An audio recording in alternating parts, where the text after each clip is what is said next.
Grabe ang ganda nitong nabili ko. Kaya meron na akong paglalagyan ng drinks habang nagda-drive ako. Ito yung cup holder na nabili ko. May kasama na yung pandikit tsaka yung screw pagdating sa inyo. Kaya ikakabit nyo na lang yan.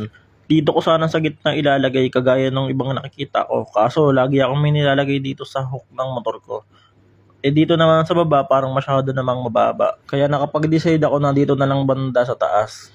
Kung sa ganitong part ko din gusto ilagay yung cup holder, tapos click V3 or V4 yung motor nyo, siguraduhin nyo muna na nakabukas yung mini compartment para matansya nyo kung tatama yung pinto or hindi. Kasi kapag masyadong mataas, tatama yan sa cup holder. Tignan nyo naman, ganito kaganda yan kapag nalagay na. Pwede mong buksan, pwede mong isara. Pag di mo gagamitin, i-flat mo lang.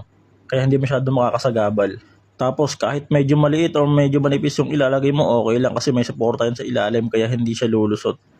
Ganito ang itsura niyan kapag nakalagay na.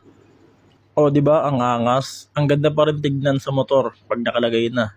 Kung gusto niyo din makapag-drink habang nagde-drive, i-click mo na yung yellow basket at pang-check out ka na din.